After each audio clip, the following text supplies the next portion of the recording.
nasci lá no Jacarezinho, na favela do Jacarezinho, que hoje a gente está chamando de Quilombo do Jacaré, por concentrar o maior número de negros em favelas no Rio de Janeiro. Eu sou jornalista, sou teólogo e agora formando em Direito. Que eu aprendi lá com os Black Panthers, nos Estados Unidos, que o negro não pode ser apenas, ele tem que ser um pouco mais, senão a vaga ainda é dele, ainda é do branco, ainda é do outro. Hoje, o trabalho que a gente vem fazendo, né, com esses movimentos sociais, movimento negro, movimento das favelas, que a gente está trazendo, fazendo com que as pessoas tenham a sua estima elevada, fazendo com que elas realmente, não é adorar o seu território, não é amar o seu território, porque se amar o território, vai fazer o jogo do sistema. Qual é o jogo do sistema? Permanecer na favela. E a gente não tem que permanecer na favela. A favela não é lugar para se morar. Porque é importante que nas favelas não tenha a participação das políticas públicas. Porque se fizer políticas públicas lá com seriedade, a mão de obra vai ficar realmente cara. Mas também nós vamos ter qualidade naquilo que nós vamos estar envolvidos dentro da sociedade. Mas eles não querem isso. Eles querem ainda aquele processo escravocrata. Inclusive a gente pergunta, quem é esse economista que diz que esse salário uma família pode viver tranquilamente? E eu não estou falando família com 5, 6, 4 filhos, não. Estou dizendo uma família com um filho só. Pai, mãe e um filho. Viver com esse salário aí, como que vive? Mas tem aquela cesta básica. Olha como é que é paliativo. A cesta básica tem arroz, tem feijão, tem fubá e farinha. Mas cadê a carne? Né? Cadê o frango? Cadê os ovos? Cadê os outros? Cadê as frutas? Cadê os outros ingredientes? Cadê as outras proteínas, outras vitaminas? Então eles querem um povo febril não de bondade, mas febril de febre de verdade, doentio, né? Eles querem isso. Então é importante que esse território seja sempre sufocado, que é para nós nunca conseguirmos nos reunir e organizar o nosso grande levante. Mangueira, teu cenário é uma beleza que a natureza criou. O morro com seus barracões de zinco, quando amanhece, que esplendor. Pá. Gente, a natureza criou aquilo? A natureza criou os barracões de zinco? Quando amanhece é um esplendor para quem? Para quem que é um esplendor? Lá estava eu, debaixo desses barracões de zinco, que hoje, os adolescentes e os jovens, agora, não conhecem zinco, não conhecem tapume, não conhecem nada disso, não conhecem não estuque, não conhecem isso não. Mas eu conheci estuque. A minha casa, meu barraco era simplesmente horroroso. Quando chovia, aquelas goteiras, sabe? Aquela goteira ina, aquelas goteiras, coisa nojenta. Aí a minha mãezinha, tadinha, mas eu não sei, às vezes eu brigava com ela, mamãe, mas nós somos 6, por que não ficou só um ou então um casal? Que você vê? Olha a dificuldade que a senhora está tendo para que eu estude. Eu já estou tendo que sair da escola para poder ir para o trabalho, porque está ficando ruim. E fui. Com 8 anos já estava eu lá. E aquele espaço, naquele momento, ele era interessante porque era a época da ditadura. Era a época da ditadura, os anos 70. Eram anos terríveis. E o Jacarezinho, o Jacaré, naquele momento, ser o segundo parque industrial, tinham muitos sindicatos. E tinha um aparelho lá dentro do Jacarezinho. Na Fundação Leão 13 tinha um aparelho. Um aparelho vigoroso. E a gente se espelhava muito nos negros americanos. Aí não só por conta das suas danças, mas por conta das militâncias mesmo políticas. A gente percebia, a gente via os negros sendo massacrados e a gente percebia que o sofrimento era o mesmo. Mas tinha uma luta muito mais acirrada por lá. A África do Sul era bem mais acirrada as lutas de lá do que de cá. E a gente começava, eu por exemplo, começava a querer entender o porquê que eles lutavam tanto e a gente não lutava como eles lutavam. Então eu, por exemplo, comecei a ter a necessidade de mostrar para os outros que nós tínhamos que fazer a mesma coisa, que não era só dançar não, mas era lutar também. Ela lutava também, surgem músicas interessantes. Sim, sou negro de cor, cada negro, mais um negro virá para lutar com sangue ou não, com uma canção também se luta, irmão. Né? O Simonal fazendo isso, criticaram o Simonal, né? Quando o Simonal surge, começa a surgir, fizeram uma sacanagem com o Simonal, e a gente estava acompanhando tudo isso. E mais, nós fomos servir as forças armadas. Aí a gente conheceu por dentro. Aí eu, por exemplo, conheci por dentro. Eu passei por três generais. Costa e Silva, depois Garrasta Azul Médici, que a gente chamava de Carrasco Azul Médici, e a seguir o Geisel. E era terrível. No ano de 73, lá estava eu no quartel servindo. E eu desconhecia aquilo que estava nos bastidores dos quartéis. Desconhecia. Até o dia que eu vi uma série de brancos de short, sem camisa, andando num setor lá do quartel. Eu digo, quem são aqueles? E eu só fui descobrir quem eram quando eu fui tirar serviço no xadrez. Eram os presos políticos. E aí, quando eu fui tirar serviço no xadrez, eu vi quanto aquelas pessoas sofriam. E eu odeio sofrimento. Nós, soldados, sobrava para nós o rancho. A comida era ruim para chuchu. Mas chuchu sem camarão. Muito ruim. Imagina para aqueles presos políticos. Eu via quando chegava, e a gente que trazia. Nós trazíamos do nosso rancho, o resto dos nossos ranchos, para eles comerem. Falei, não. Aí eu não sei se as pessoas conhecem percevejo. Percevejo é aquele soldado que não vai para cá, não vai para casa, fica dormindo no quartel. E eu detestava ficar no quartel, eu queria mais vir embora. Mas quando eu vi aqueles presos lá, eu virei um percevejo. Porque eu fiz isso justamente porque na hora da janta era muito mais à vontade, porque já tinha ido embora vários militares, ficava só por conta da guarda. Então eu ia lá subtrair aqueles alimentos bons para levar para os presos políticos. Eu fazia isso todos os dias. Todos os dias eu fazia aquilo, porque os oficiais almoçavam, jantavam com seus talherzinhos de prata lá no cassino. Então a gente começava a perceber essa diferença. Isso tudo foi me enriquecendo. Aquilo tudo foi me dando consciência. Eu falei, caramba, o negócio não é só lá, o negócio também é aqui. E aí eu percebi que a luta era muito maior do que o meu barraco, do que o barraco do meu vizinho, né? Era muito mais do que aquilo. Era necessário que nós também formássemos os nossos exércitos. Com isso, eu fui percebendo que quanto mais a gente tomava conhecimento, mais as pessoas começavam a perseguir. Porque a gente falava e a gente percebia que muitos já frangiam a sua testa, não gostando do que a gente estava falando. Então a gente começava a perceber que, falei, bom, então a gente está no caminho certo. Porque se a gente fala, ele acha engraçado e sorri, a gente está no caminho errado. Então eu vou continuar fazendo com que ele sempre franja a sua testa, porque acho que o caminho é esse. E com isso eu tive que parar das atividades culturais, porque a polícia começou a entrar na favela com aquele general Cerqueira, o que comandou a morte do Lamarca no interior da Bahia.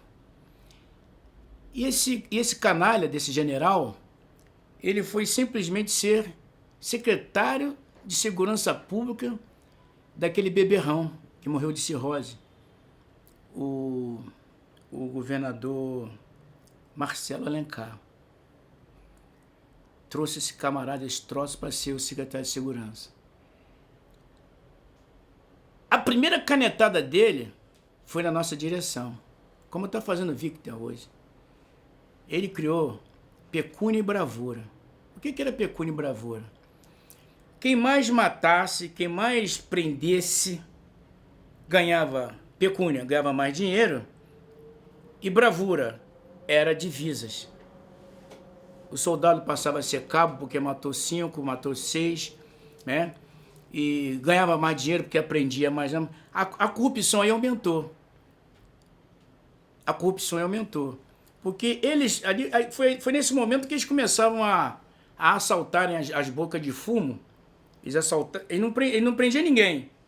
Apanhava o dinheiro da boca de fumo, pegava as coisas na boca de fumo e apresentava como material apreendido.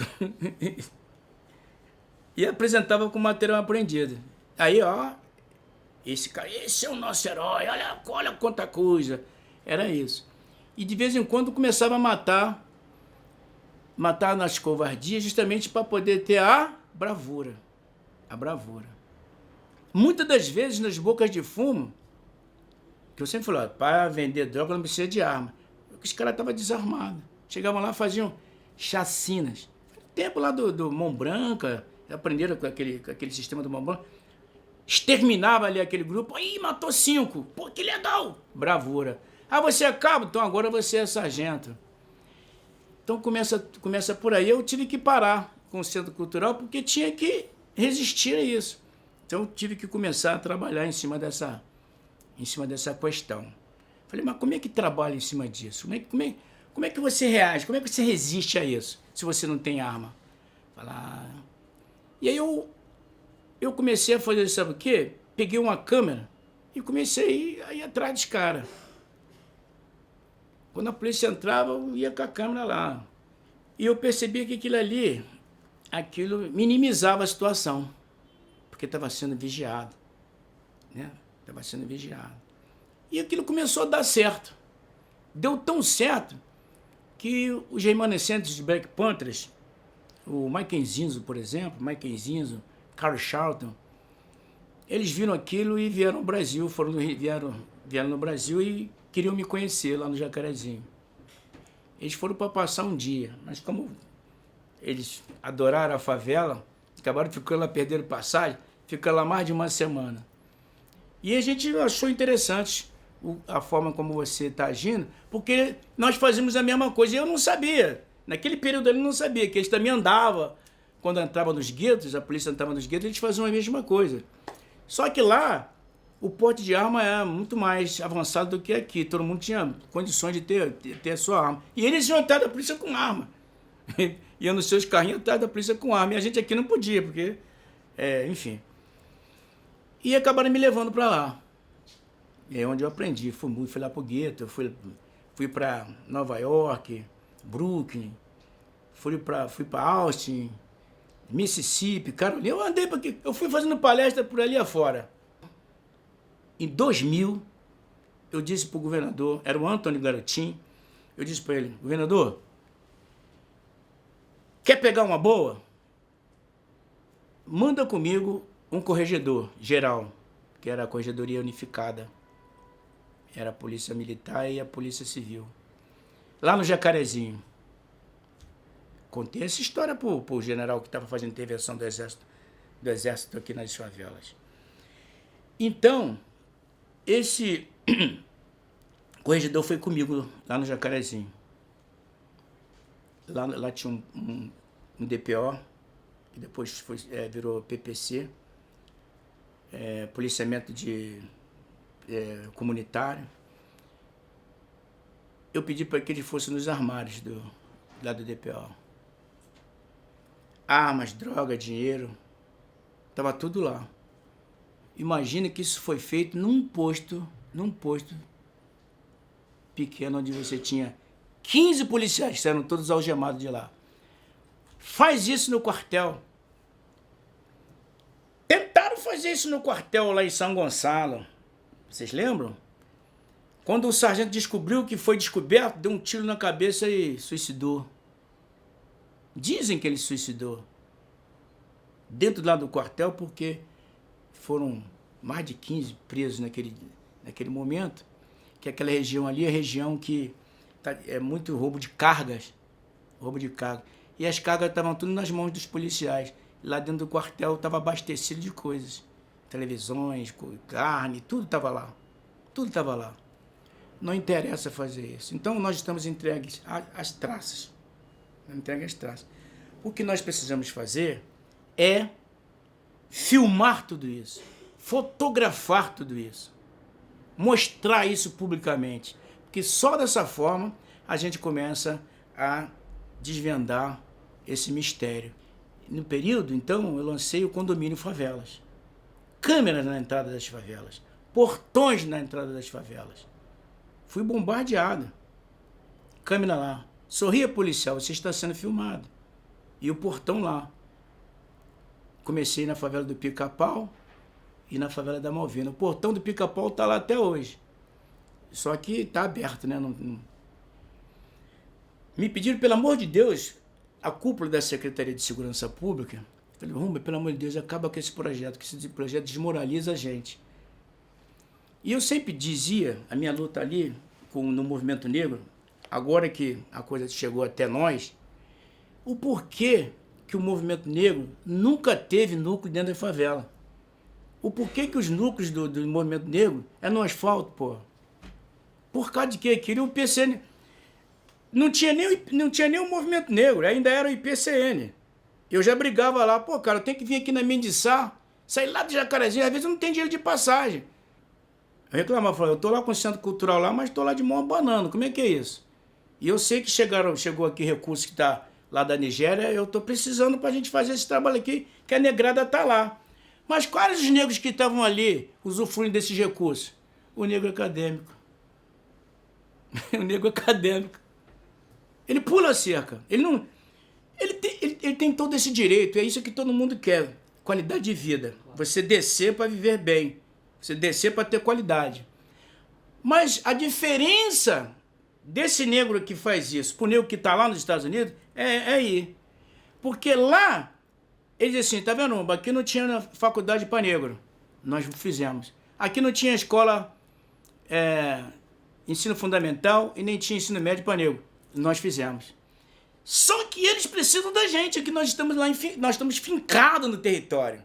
Como é que eles vão justificar nos seus projetos a pesquisa de campo? Como? Aí tem que chamar o André Constantino, tem que chamar o Rumba, tem que chamar o Jaime, tem que chamar uma série de pessoas, uma série de lideranças que estão dentro do território. Para poder, não, aqui, ó, lá o Rumba aqui, mas e aí? E aí... muitas das vezes a gente acaba abandonando essas propostas porque a gente está vendo que quem está crescendo são eles e não o todo. Aí, para não ter o conflito, mais uma divisão dentro da classe, a gente se afasta. Quando nós pensamos no Portal Favelas, nós pensamos no Portal Favelas para abarcar parceiros de todos os níveis, inclusive os níveis técnicos, que muitas das vezes nos faltam no território.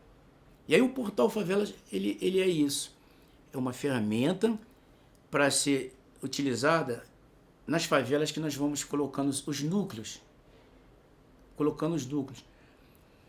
buscando condições das pessoas fazendo seus projetos, seus processos nesse momento, processos preventivos. Não só para as operações policiais, porque isso é uma armadilha. Porque se os nossos movimentos de construções de resistência ficar sempre na pauta da segurança pública, eles querem isso. Vocês vão perceber que hoje os jovens negros nas favelas já têm uma estima diferenciada. As universidades, não só por conta das cotas, mas também por conta das cotas. Já somos muitos. Não somos demais, mas já somos muitos em relação ao que nós éramos. A consciência muda. Vocês vão perceber que em cada setor da sociedade constituída, você já vê a imagem do jovem, da periferia, da favela, lá, falando, fazendo, resistindo, com colocações diferentes. Não está falando a língua desde lá da Secretaria de Segurança, está falando outras coisas. Está falando um empreendimento, está falando de uma educação de qualidade, aquilo que Brizola quis. Já está rolando isso. Os Estados Unidos rolou isso antes. Por isso que eles tiveram um presidente negro com mais rapidez do que a gente. A gente, para ter um negro para ter um negro lá no Supremo, Nossa Senhora, parecia uma... nós temos um negro no Supremo. Pô, e daí, cara? Já deveria estar lá há muito tempo, não só ele, mas muitos outros. Mas muitos deles, quando chegam lá, já chegam fantasiados de classe média, já tá com a vestimenta da outra classe. Já abandonou o nosso território há muito tempo. Então o Portal Favela é essa ferramenta. Você não colocou um consultório de psicanálise dentro da favela do Jacarezinho, já tem 3 anos isso. Justamente o que a gente está buscando. Por quê? Porque como é que ficam aquelas famílias depois que perdem seus filhos, seus maridos? Como é que fica aquela família? Muitas suicidam. Muitos suicidam. Não tem um acompanhamento, não tem um dinheiro para deitar num divã. O sobrevoo que deu, que os helicópteros das polícias civil e militar dão na favela, eu vi o secretário de segurança falando aí, da Polícia Civil, que do helicóptero não mata ninguém. Mata. Eu tenho as fotos da barraca do Severino Verdureiro lá no Jacarezinho. Eu levei toda uma comissão lá para mostrar aqui, ó, ao tiro. Puf, ele morreu aqui debaixo da barraca de verdura. Como é que prova isso? Com as imagens. Então a gente tem que construir esses combatentes, esses soldados que vão carregar essas câmeras e mais. Buscar os parceiros para trazer para nós as microcâmeras e a gente distribuir isso nas favelas. Distribuir nas favelas. Por exemplo, lá na minha rua, no meu beco, tem câmera. Olha lá, tem câmera lá. Chegou, a gente já está vendo. Eu falo pro policial, ó, hoje ele já sabe que ali mora o Rumba, aí já sabe, nem vai lá. Ele nem vai lá, porque sabe que tá sendo filmado. Na minha geladeira, se ele mexer, vai aparecer. E rapidamente, porque o Portal Favela está linkado com vários locais, vários lugares. Quando a gente manda a imagem para lá, essa mesma imagem já vai para a Defensoria Pública, essa mesma imagem já vai para o Ministério Público. Essa imagem ela vai também para as redes sociais. Então não tem como questionar. Não tem como questionar. Vocês estão vendo. Meteu o pé na porta. Tá vendo. Não pediu para entrar. Tá sem um mandato. Isso é um ciclo vicioso.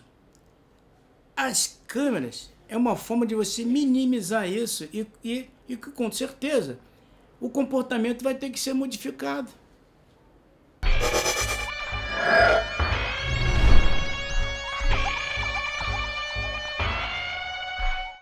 A princípio e a priori eu morei no Chapéu Mangueira, na favela do Chapéu Mangueira, que é um berço do Partido dos Trabalhadores, né? Dali saiu a Benedito, Bola, que era o seu companheiro. Teve também o Lúcio Bispo, que era do PCB na época. Realizaram um belo trabalho na luta contra a ditadura militar aqui no Brasil.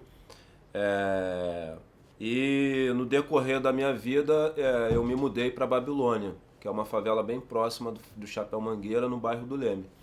E lá eu me constituí enquanto homem, tive toda a minha infância, minha adolescência, casei lá na Babilônia, tive a minha filha lá com a minha esposa na Babilônia, né? Minha filha hoje tem 12 anos de idade, a Marcela. Meu pai foi assassinado em 1992, eu tinha 16 anos, então eu estava saindo da adolescência e entrando na fase adulta. E isso mexeu muito com o meu psicológico. Meu pai morreu, ele tinha 38 anos de idade apenas. Meu pai sempre trabalhou na rede hoteleira, mas aí ele passou a fazer uso da cocaína a partir dos 34 anos. E ele trabalhava no Sheraton, aquele hotel que tem ali na Niemeyer, próximo da favela do Vidigal. E aí ele começou a transportar drogas da favela do Vidigal para a favela do Chapéu Mangueira, que era a mesma facção, controlada pela mesma facção. E em 1992 ele foi assassinado e a porta que encontrava-se aberta nesse momento de desesperança, de desespero da minha vida, foi a porta da Igreja Evangélica Neopentecostal. Minha mãe já era obreira da Igreja Universal do Reino de Deus e foi essa porta que encontrava-se aberta a porta que eu entrei e a porta que me acolheu, me tratou bem.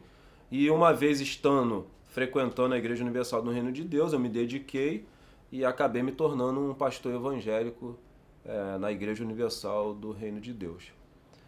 Eu fui fazer a leitura de Malaquias 3:10, que é um livro do Velho Testamento, o último livro do Velho Testamento. E lá eu percebi que o dízimo nunca foi dinheiro, o dízimo era alimento, e só a tribo de Levi, que não tinha passado por um processo de reparação, ela podia recolher os dízimos. E esse dízimo ele tinha um destino, que era para o órfão, para a viúva e para o estrangeiro. E ali eu percebi a primeira mentira. Eles transformaram o alimento em dinheiro. E uma vez isso esclarecido, eu fui procurar o bispo responsável, que era responsável pela região na qual era pastor, abri a Bíblia, li junto com ele, ele deu um sorriso e falou: e daí? Você descobriu a verdade, e daí? E aí ele falou: vai procurar emprego, né? Vai procurar emprego. E foi assim que eu saí da Igreja Universal do Reino de Deus, embora tudo que eu tudo que eu presenciei nesse período de 4 anos ali é o melhor lugar para se lavar dinheiro no Brasil, ali se lava dinheiro do jogo do bicho, do mundo do varejo de drogas, agora das milícias. E a Igreja Universal sempre teve a intenção de poder de Estado, né? Hoje a Igreja Universal conseguiu eleger aqui, numa das maiores cidades do Brasil, no Rio de Janeiro, o Bispo Crivella, né? O Marcelo Crivella. E eles têm o intuito e a intenção de ter um presidente evangélico.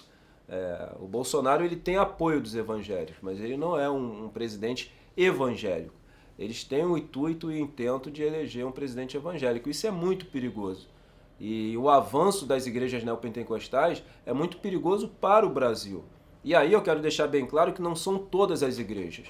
Eu estou falando das igrejas de massa. Igreja Universal, a Mundial, a Igreja da Graça, algumas Assembleias de Deus. Então é importante ratificar isso aqui, que não é todo evangélico que corrobora com esse fascismo, sabe, que permeia essas igrejas evangélicas neopentecostais. Outro perigo que tem que ser alertado aqui são os gladiadores do altar, onde a Igreja Universal ela doutrina a juventude que frequenta esses templos, entre 16 e 24 anos, com uma ideologia militarizada. Agora, você junta uma ideologia militarizada com o fundamentalismo religioso que existe ali dentro, futuramente nós teremos milícias armadas em nome de Deus. Isso é uma coisa que eu estou denunciando há muito tempo, que eu quero ratificar nesse momento aqui no documentário.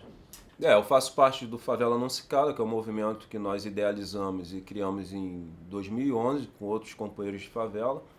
E atualmente eu fui compor o movimento Parem de Nos Matar, que esse movimento nasce após a morte de um gari comunitário na favela do Vidigal. A favela organizou-se para a construção de um ato. Esse ato levou um período de 1 mês, foi muito bem construído, foi no posto 8 em Ipanema. Foi um ato com quantitativo razoável de pessoas. E nós tínhamos a preocupação que o ato não morresse em si. Então nós tivemos a ideia de construir um fórum permanente de favelas para enfrentar a violência estatal e o terrorismo de Estado que ocorre nas favelas. E aí nós classificamos como Parem de Nos Matar.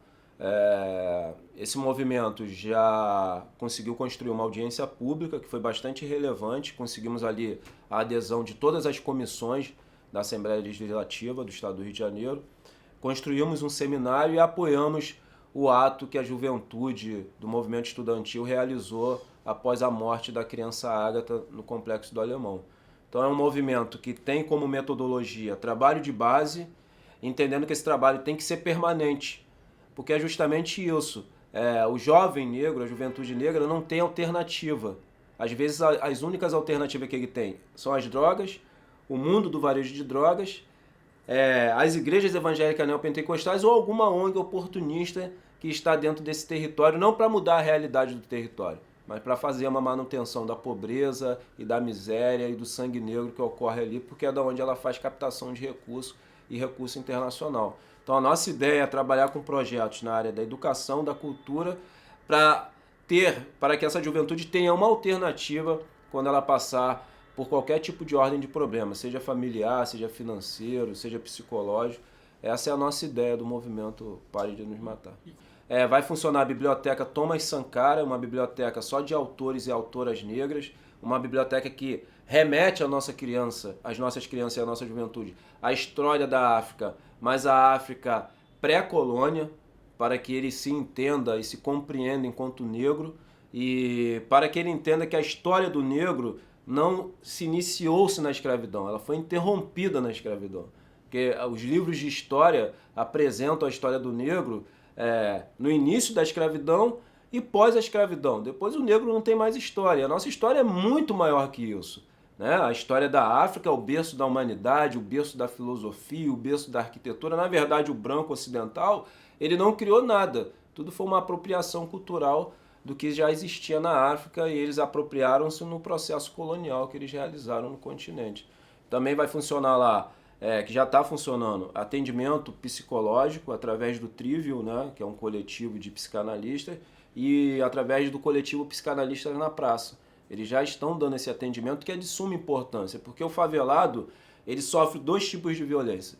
A violência física através da ponta do fuzil do policial militar, que hoje tipifica o capitão do mato, que antes vinha a cavalo, hoje vem de camburão, e a violência simbólica, que é a falta de creche, a falta de escolas, a falta de saneamento básico. E se nós não tivermos o atendimento psicológico, essas crianças vão crescer com diversos traumas, né? Você imagina uma criança que presenciou uma noite de tiroteio, como ela vai desenvolver-se intelectualmente? Não tem condições. Então essa busca desse atendimento psicológico é justamente para dar uma estrutura, principalmente para nossas crianças. E a milícia, desde o seu nascimento, ela tem uma intenção de poder de Estado. A milícia elege vereadores, deputados, senadores. A milícia virou um verdadeiro curral eleitoral, por isso ela é tão perigosa, né? Eu costumo dizer que a milícia não é um poder paralelo, ela é o Estado, né? Ela é um Estado, ela é um poder de Estado, ela é uma forma do Estado terceirizar a sua forma de atuação ali. Então a milícia é um grande problema, não só no Rio de Janeiro, porque ela tem pretensões de se expandir por todo o país, levando em conta que hoje nós temos eleito um presidente miliciano e apoiado pelas milícias. Então nós temos dois problemas a serem combatidos com bastante inteligência e organização, que é o crescimento e a expansão das milícias e o crescimento e a expansão das igrejas evangélicas neopentecostais. Por quê? As milícias controlam o território e as igrejas evangélicas neopentecostais controlam mentes. Essa junção macabra resultou aí na eleição do Bolsonaro. E ele vai continuar fomentando o crescimento desses dois campos para que ele consiga aí permanecer no poder. Mudou muito, mudou porque quando você tem uma pessoa como o Bolsonaro, que passou a vida toda pregando ódio, e ele consegue chegar ao cargo máximo, que é a presidência da República, os fascistas, os racistas, os misóginos, os homofóbicos, eles se sentem hoje representados e legitimados.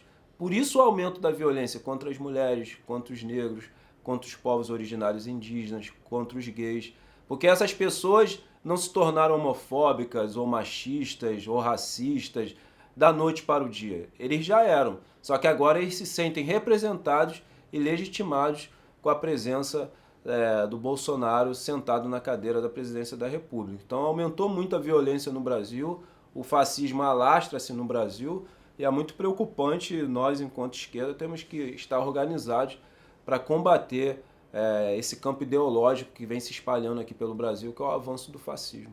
Não tem mais folia de reis, não tem mais distribuição de doces de Cosme e Damião, porque as crianças não pegam mais dos doces, porque os pastores ensinam que aqueles doces são oferecidos aos demônios e as mães acreditam e acabam passando isso para as crianças. Terreiros de candomblé e de umbanda praticamente não existem. Lá na Babilônia de Chapéu Mangueira nós tínhamos cerca de 20 terreiros de candomblé e de umbanda. Hoje nós temos apenas um, e nesses mesmos dois territórios nós temos hoje cerca de quase mais de 30 igrejas evangélicas neopentecostais. Então você vê a mudança trágica que ocorreu nesses territórios. E essa perseguição, esse processo de demonização das religiões de matriz africana, ela tem o início no trabalho que as igrejas evangélicas neopentecostais realizam dentro do sistema carcerário. Eu, enquanto pastor, realizei um trabalho lá. E aí, isso vai acarretar em quê? A facção Terceiro Comando Puro, na sua estrutura, ela aderiu a esse processo de inserção e de aumento das igrejas evangélicas dentro dos territórios que eles controlam. Qualquer favela do Terceiro Comando Puro que você for, na entrada da favela vai estar escrito assim: Jesus é o dono do lugar. E aí os varejistas que controlam essas comunidades, esses territórios de favela, eles mandam fechar todos os terreiros de candomblé e de umbanda. E aí algo que eu quero deixar claro aqui no documentário: qual é a única religião, isso não me espanta, que tem dificuldade de inserção no sistema carcerário brasileiro, de realizar um trabalho religioso? São as religiões de matriz africana. Enquanto as igrejas evangélicas neopentecostais têm templos construídos dentro do sistema carcerário no Brasil. É importante falar isso aqui porque as pessoas falam: aumentou a intolerância religiosa, que eu não gosto de dar essa conotação, eu chamo de racismo religioso, mas justamente por causa desse trabalho que as igrejas evangélicas vêm fazendo dentro do sistema carcerário. Em áreas controladas pela milícia, você dificilmente vai conseguir exercer um trabalho de um pré-vestibular, um trabalho político, porque as milícias é máfia, ela tem intenção de poder de Estado. Então todos os territórios controlados pela milícia acaba virando um curral eleitoral da direita ou da extrema direita. Então essa é a dificuldade. Os varejistas de droga, você uma vez não interferiu na venda do varejo de drogas que eles exercem ali, para eles tanto faz o trabalho político e social que você faz. Na milícia não, você já tem bastante dificuldade. E esse é o grande problema. Por isso que nós estamos perdendo de lavada aqui no Rio de Janeiro e vamos continuar perdendo. Quanto maior for a expansão da milícia, mais restrito vai ficar a atuação da esquerda nesses territórios. São grupos que se organizam, né, de militares da ativa, militares da reserva, bombeiros. A milícia agora está recrutando muitos jovens que faziam parte do Comando Vermelho, do TCP, do ADA. Isso é importante porque para eles adentrarem nesses territórios, eles precisam de alguém que conheçam. Então eles estão aliciando muitos varejistas de drogas, estão trocando de lado para se inserir na milícia, para que a milícia possa ter condições para tomar esses territórios. Foi assim que aconteceu no Antares, na favela do Rola, né? Vários varejistas do Comando Vermelho migraram para a milícia e possibilitaram que a milícia tomasse o controle desses territórios. Isso está acontecendo muito no Rio de Janeiro. E a milícia tomou uma proporção tão grande que às vezes ela controla um território e ela vende, ou para o comando, ou para o Terceiro Comando Puro. Ela está vendendo territórios. Isso é surreal. Um líder do Comando Vermelho fala: se está interessado na retomada do território, sem confronto, sem ter baixa do lado de vocês ou do nosso, então a gente vai vender por tanto. 500 mil, 1 milhão. Aí o tráfico vai lá, paga. Como que ocorre no México, né, cara? Assim, o México é algo que a gente precisa estar bem atento, porque o Rio de Janeiro não está longe de se tornar um México. Essa é a minha grande preocupação, porque fugiu do controle. Tem uma especialista em segurança pública, eu gosto muito de ouvi-la, que ela fala algo que é bastante interessante.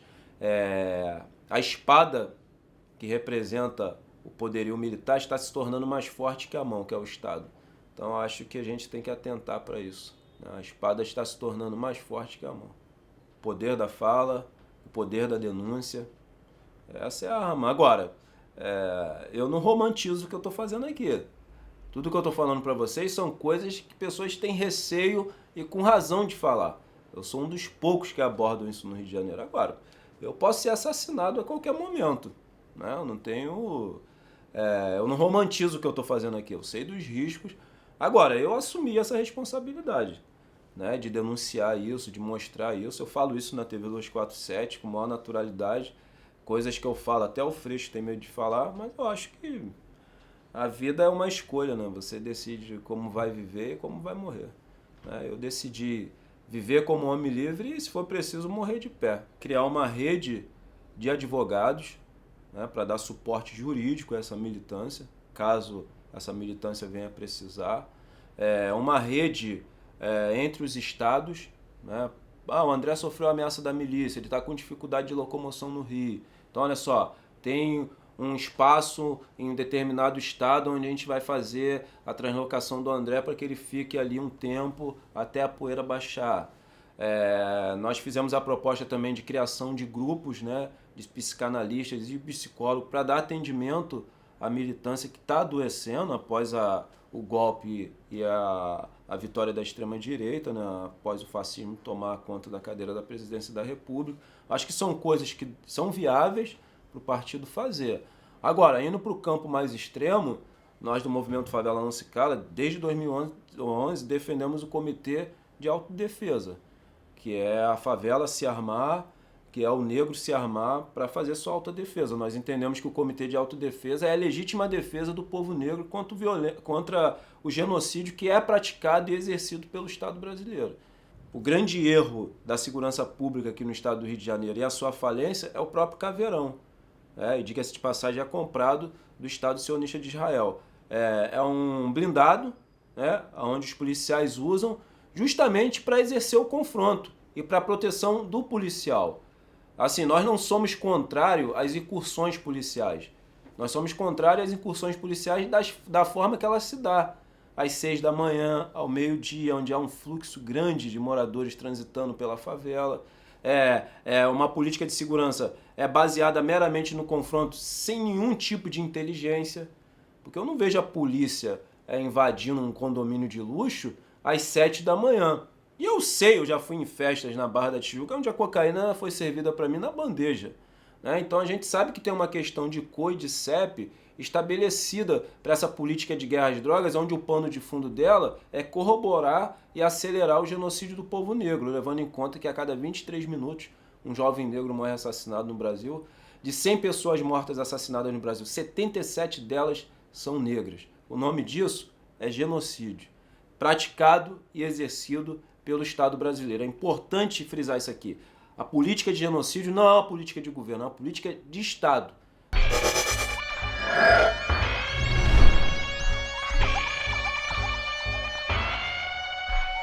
Eu trabalhei como profissional do sexo muitos anos, né? Eu comecei a me prostituir com 11 anos de idade, aqui em Maceió, né? Vamos dizer nos anos 80, anos 83, 84, 85, por aí.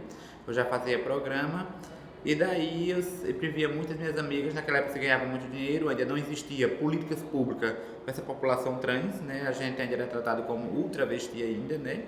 Era ultravesti, ultraveco, pederastra. 17 anos fui para São Paulo, cheguei em São Paulo também, entrei aí, eu fui para arrumar emprego, cheguei lá, não tinha trabalho também, aí a moça, quando eu cheguei para morar em São Paulo, numa pensão, que foi ali no centro de São Paulo, ela falou aqui também, vocês não, aqui travesti não tem, ultravesti não tem emprego, então vocês, que era o viado naquela época, vocês viado têm que trabalhar na rua, se prostituir. Meu Deus, que vida, né? Só tem isso, aí fiquei 18 anos em São Paulo, 19, aí 20 anos, com 21, aí eu conheci um rapaz, que lá naquela época chamava-se Cafetão, né? E falou assim, olha, você quer ficar rica, milionária? Eu disse, quem não quer ficar rico? Qual é o sonho de uma pessoa não ficar rica, né? Eu já vim num lugar pobre, né? Eu já vim da pobreza extrema mesmo, de lavar roupa no rio, de pescar, de trabalhar na cana, na lavoura, na agricultura, tudo, né? Tive que me prostituir de menor na minha cidade, né, em Alagoas. Eu sou pernambucano, mas vim morar em Maceió. E perdi meus pais muito cedo, né? Perdi minha mãe, meu pai, e daí eu disse, poxa, se for para ficar rico eu vou. Porque eu não sabia nem o que era riqueza, né? Porque a gente já vem... Que a riqueza para mim era estar de barriga cheia. Para mim estar de barriga cheia, para mim era riqueza. Eu não pensava em bens materiais. E daí eu peguei e ela disse, olha, eu vou lhe dar um passaporte, você vai embora, e agora eu vou querer tanto de você. Aí deu um valor X, viajei com esse valor, quando eu cheguei, eu não sabia falar língua, nada. Quando eu cheguei, aí eu vim para a Itália, quando eu cheguei na Itália, meu Deus, sem falar, queria comer, não sabia pedir. Queria beber água, não sabia como falar. E agora? Eu achava que era o fim do mundo, porque eu não entendia. Meu Deus, como é que eu vou sobreviver aqui? Aí a prostituição. Todas travestis, muitas morriam, né, no frio, muitas entravam, isso naquela época, muitas morriam só desgraça. Eu digo, meu Deus, será que eu vou conseguir suportar tudo isso? Aí passou um ano, na Itália 2 anos, 3 anos, 4 anos, 5 anos, 6 anos, aí depois eu digo, agora eu volto ao Brasil. Depois eu conheci a militância, aí vim para Maceió, conhecia, na época era o Provida, que era com a Cris de Madrid na época, e daí eu digo, mas só que também eu só participava das reuniões e ia pra rua para prostituir, trabalhar e estudava também. Aí entrei na escola, aí que foi até no liceu, aí comecei a estudar primeira série, segunda, naquela época era assim, primeira, hoje mudou, mas era primeira série, segunda, terceira, quarta, quinta, sexta, sétima, nunca repeti ano. Oitava, eu saía da escola e me prostituí, saía da escola e me prostituí. Aí fiz isso girando, viu? O mundo é o Brasil, mais estudando. Aí peguei e fiz primeira série, segunda, terminei.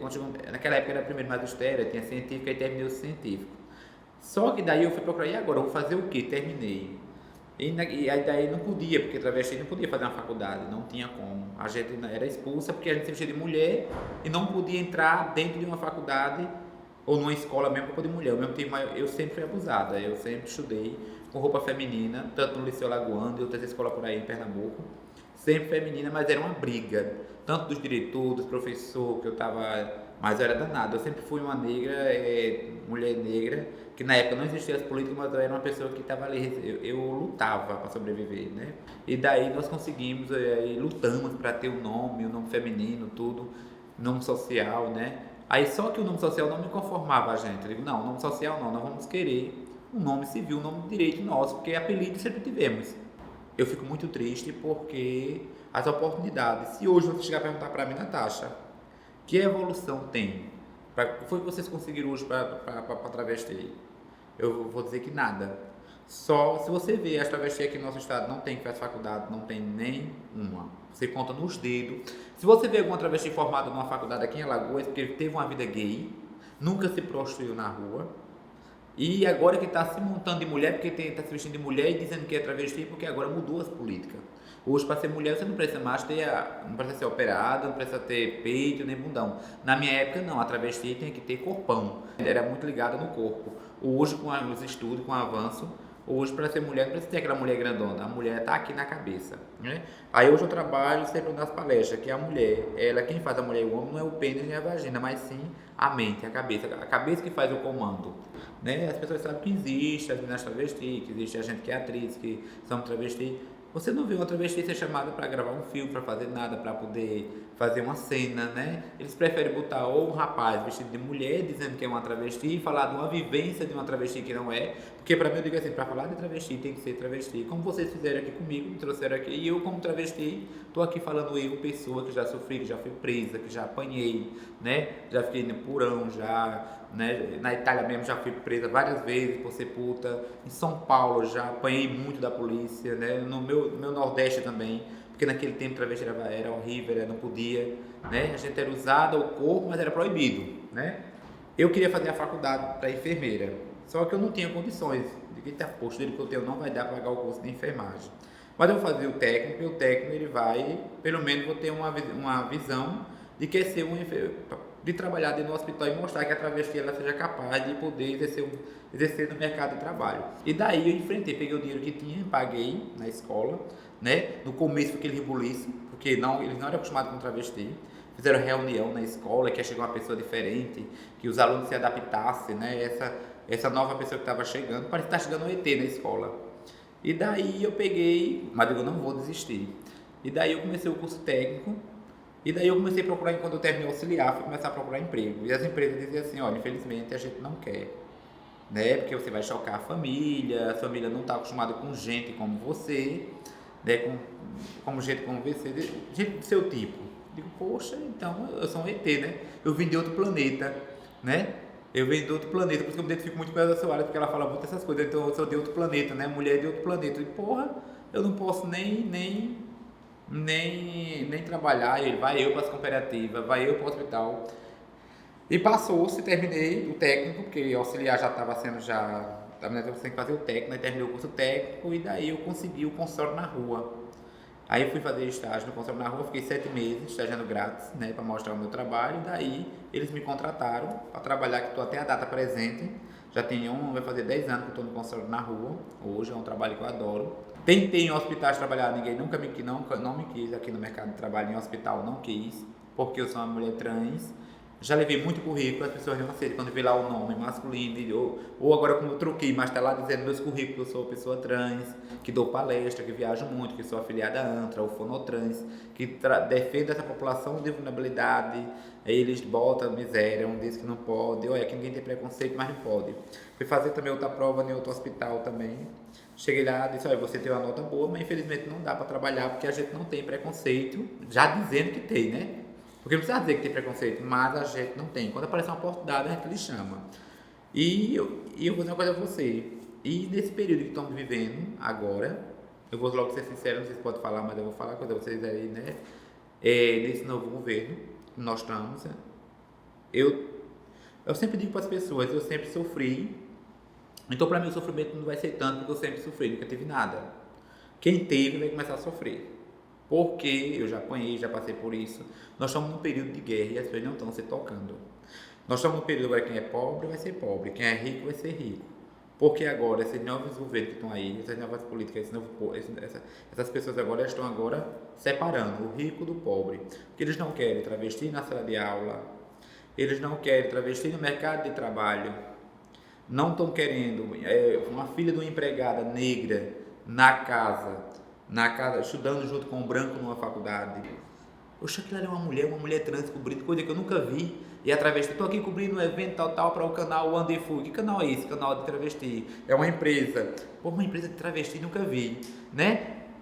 Vou lá à noite, eu vejo um programa dela, um programa com humor, com alegria, não só com a desgraça, porque a gente não quer mostrar a desgraça, a gente quer mostrar uma vida, como é que elas vivem lá na casa delas, e aquela desgraça a gente transformar numa alegria.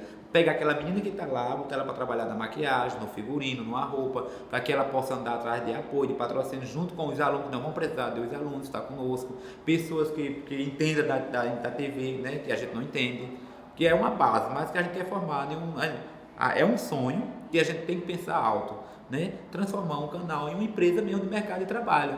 A travesti ela recebendo para poder fazer a maquiagem de quem está ali apresentando, a travesti está ali para poder fazer uma filmagem na rua, né? Um homem trans está ali, dentro ali envolvido naquela parte da administração, na parte administrativa, a gente não tem tanto, vai ter que pagar o salário de fulano, tem que pagar o salário de cicrano, né? Todo mundo trabalhando que está ali ao redor, então é transformar, não um canal só para estar mostrando, a gente vai falar, mas a gente vai falar de maquiagem, não, essas coisas a gente não quer.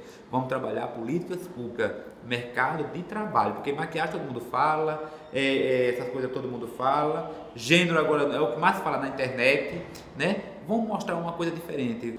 É um mercado de trabalho que a gente vai formar para a população e levar essa visão para a sociedade que não tem, né? Porque hoje o celular ele é mais visto mais do que a televisão, então olhando direitinho, hoje as pessoas são muito observadas no celular. Então vamos pensar numa maneira de um canal para que as pessoas, já que não saem, vão pensar numa maneira, né? A gente estava com o professor fazendo esse projeto de extensão, para que a gente pegar um nível, porque tem um estúdio, para que a gente possa no estúdio chamar a atenção da plateia e a gente transformar esse programa em um programa mais dinâmico, para que a gente possa levar essa informação mais para frente, porque as pessoas vão ver que a coisa é séria, né?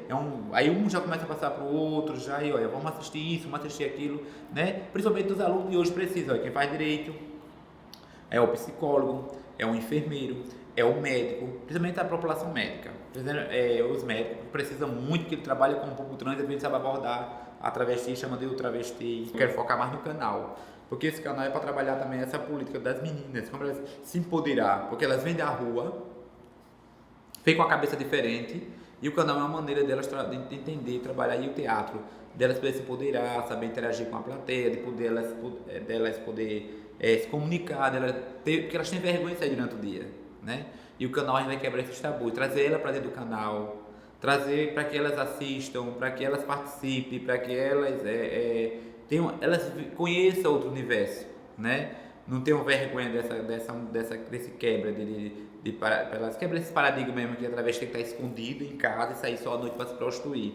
O canal vai ser para dar a oportunidade da gente poder crescer o público, para que esses donos de empresa, pessoas de faculdade abra bolsas, dê a oportunidade que os mercados de trabalho, as empresas abram emprego para elas, façam uma seleção para elas, né? Trabalhe como elas trabalhar o comportamento delas dentro do mercado de trabalho, porque o canal a gente vai falar sobre isso, como através de se comportar dentro do mercado de trabalho, como ela tem que se vestir, como ela tem que vai ser uma vida totalmente diferente lá fora da prostituição. Você imagine, vai ser uma quebra de duas barreiras. Eu, Natasha, como enfermeira, né, como técnica de enfermagem, e eu, Natasha, como puta. São dois mundos diferentes. Eu não vou falar em dialeto com a pessoa do meu trabalho, com a enfermeira, eu tenho que falar na língua técnica de enfermagem. Então eu com as minhas amigas travesti eu falo no dialeto. Oi amiga, aquenda, desaquenda, né, aquenda, ocó, mas aí é minha linguagem, que é uma linguagem que vem desde as nossas décadas, que a gente corria da polícia na época e a gente usava esse majubá. Então é diferente, é um universo diferente. Como os índios, eles têm as suas culturas, nós trans temos a nossa cultura também, nossa linguagem, do nosso... Pronto, esse show de arte transformista é uma cultura nossa, como o cigano tem arte dança. A gente tem a nossa cultura, que é da arte transformista. Então, uma coisa nossa, que a gente já tem no sangue de fazer o show, de estar no palco. Então, isso já é uma coisa nossa. Só que quando a gente entra no mercado de trabalho, para poder sair da prostituição, para diminuir os danos, né? O canal é com essa proposta, diminuir danos de violência. Eu sou mulher 24 horas. Aqui eu não estou... Porque para ser transformista pode ser tipo Chicanísio, Tom Cavalcante, eles são transformistas, são atores, né?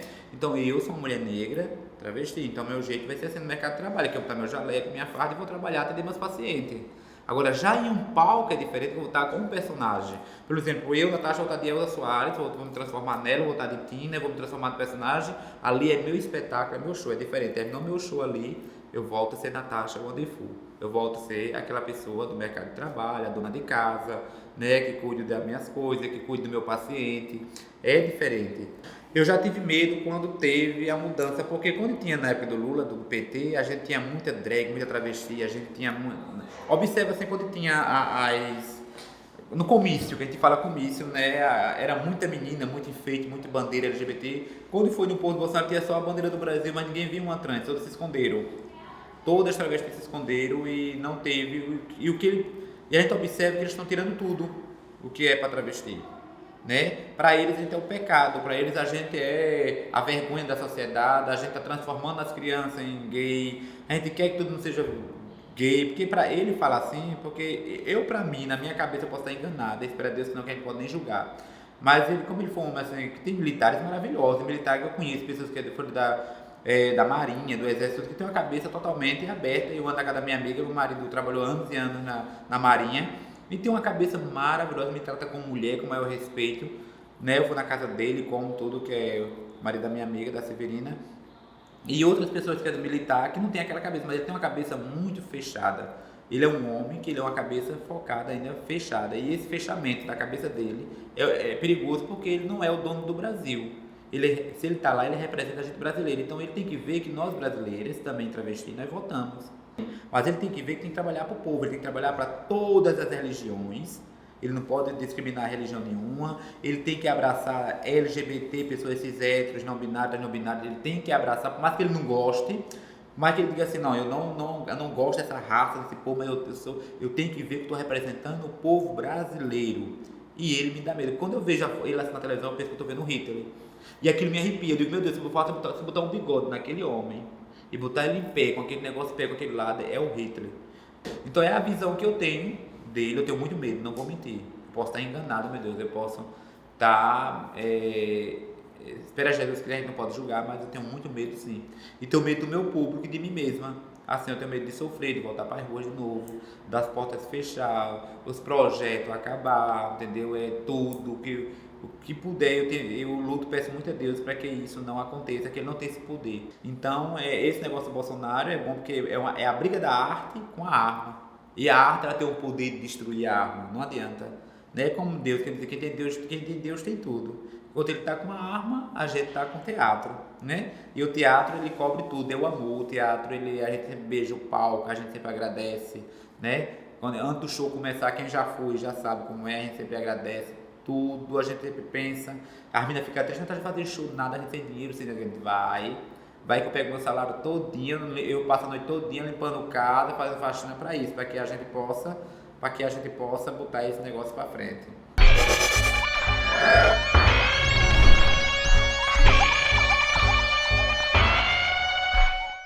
Eu nasci numa família de 116 netos e 68 bisnetos. Minha avó materna teve 21 filhos, minha mãe contribuiu com 11.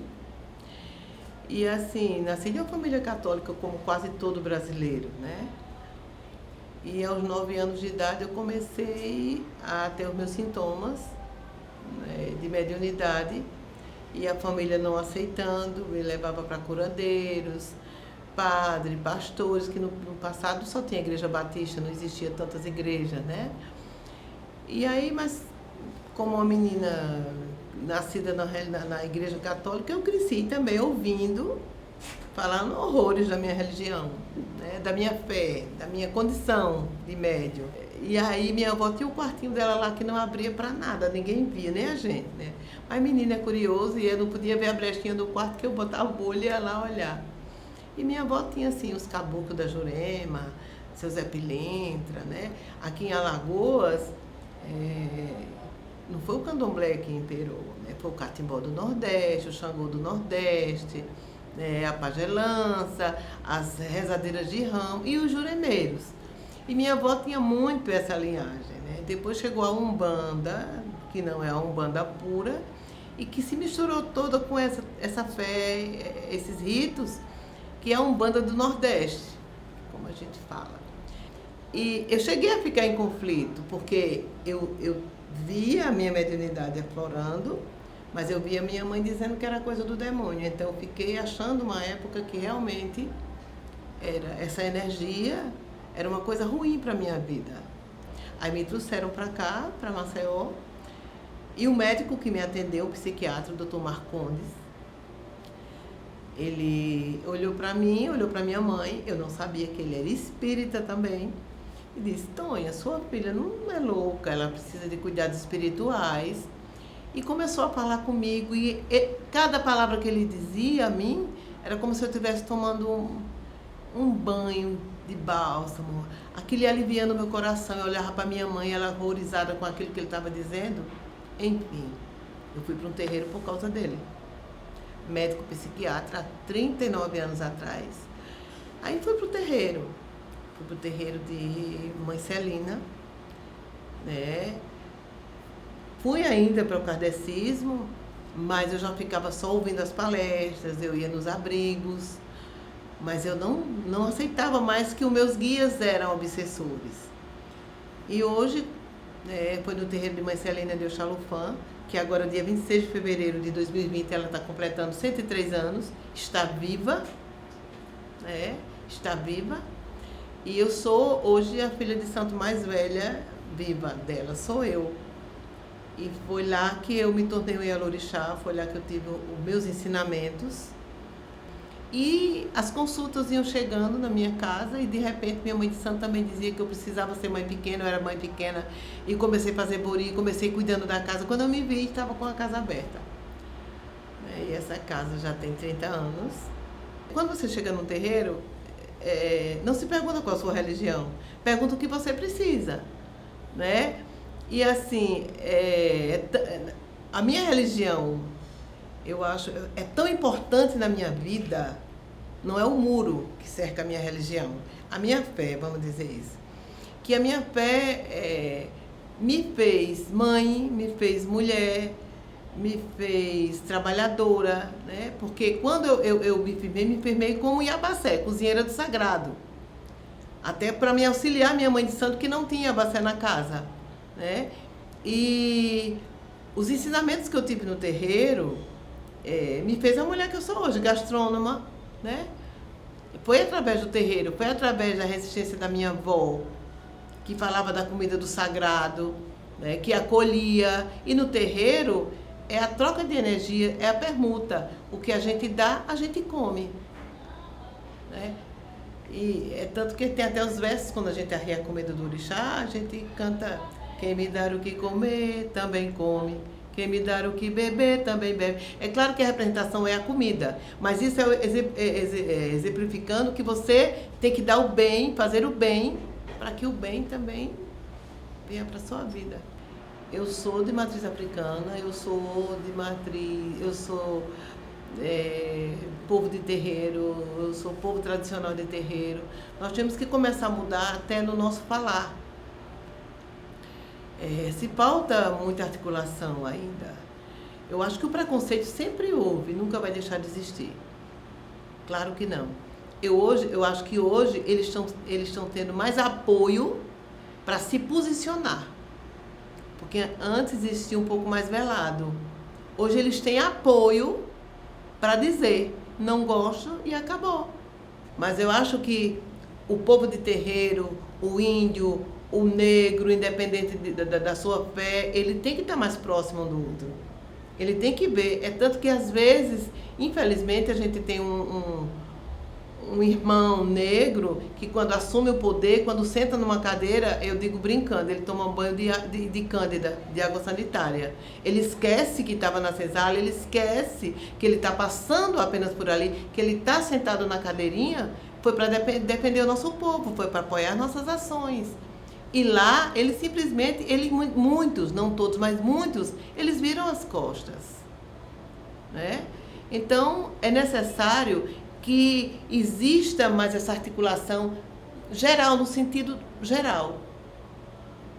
Da Umbanda, do Candomblé, do Queito, do Jeje, do Nagô. Somos todos filhos de Oxalá. Temos a mesma fé, muda alguns ritos, mas somos todos pretos. Somos todos os descamisados mesmo, somos todos aqueles que sofrem o preconceito e o racismo. E hoje, mais do que nunca, eu digo que hoje nós estamos no quebra de 1912. Estamos sim.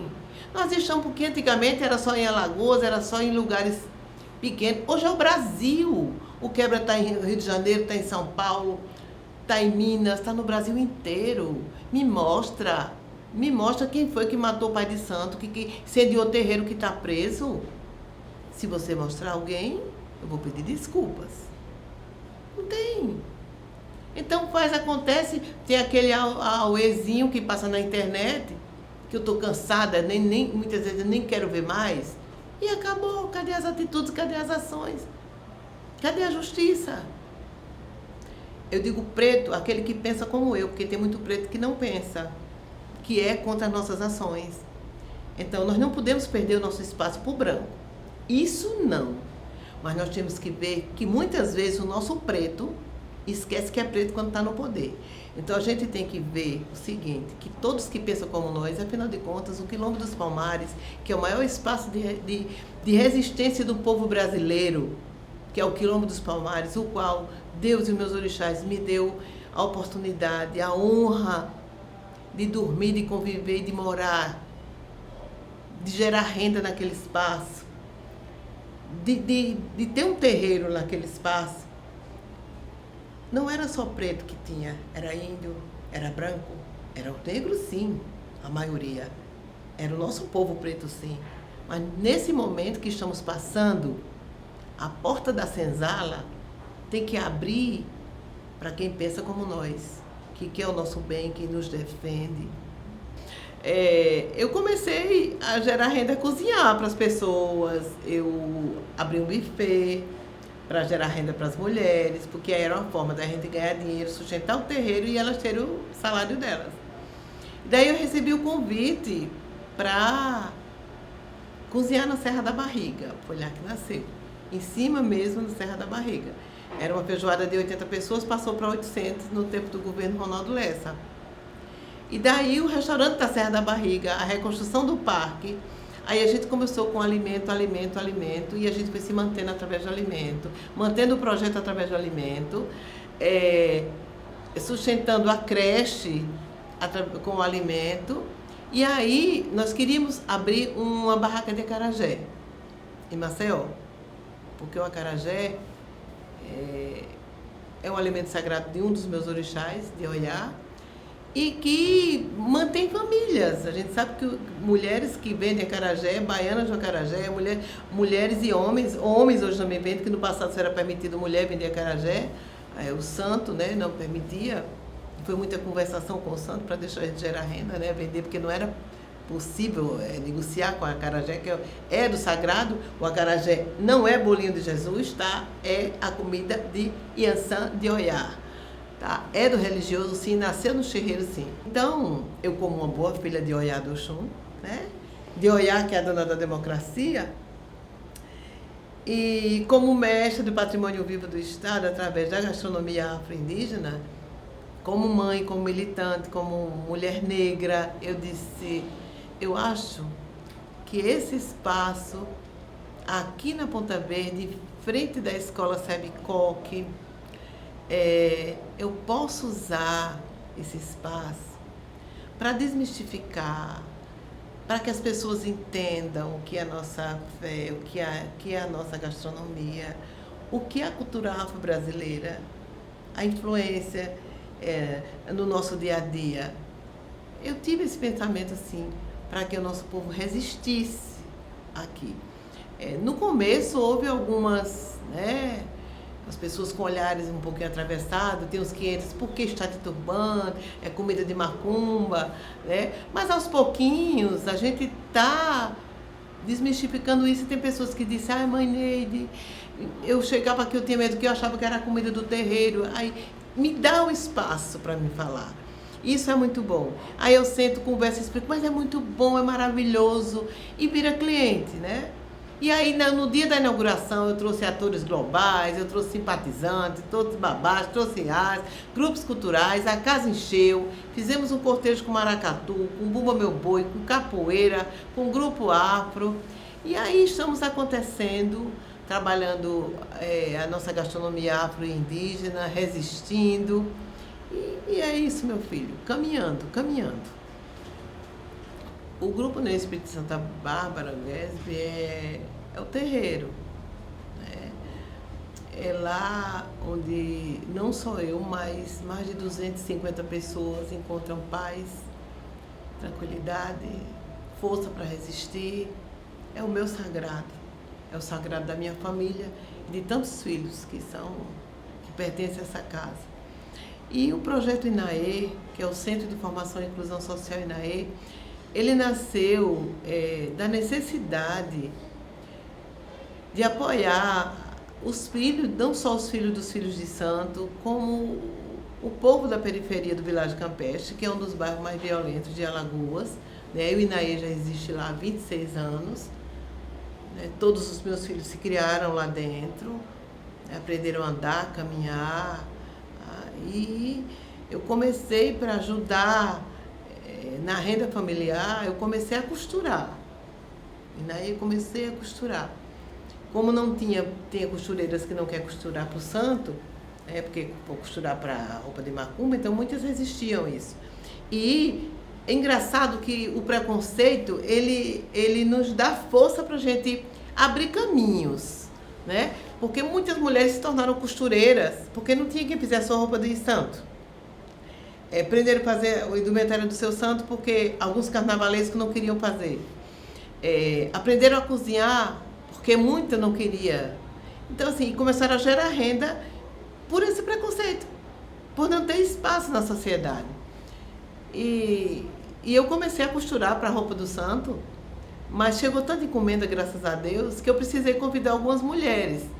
E o Vilarejo Campestre hoje tem mais de 40 mil habitantes, que é o Vilarejo Campestre, o Graciliano Ramos, que fica ali no entorno da Universidade Federal, um bairro muito, muito violento, que nasceu assim, de muitos terrenos invadidos. Quando era maconha, era uma droga mais levinha, a gente convivia de boa. Mas quando o crack chegou, não que eu nunca tivesse problema, nunca tive problema nem com crack, nem com... Graças a Deus, nunca. O terreiro é respeitado e eu respeito a condição da minha sociedade. Porque o terreiro é a casa de acolhimento. Então eu não quero saber se ele é usuário de alguma coisa, eu quero saber se ele é filho de Deus, se ele precisa de ajuda. E o que é que eu posso fazer por ele? Essa é a missão do nosso terreiro.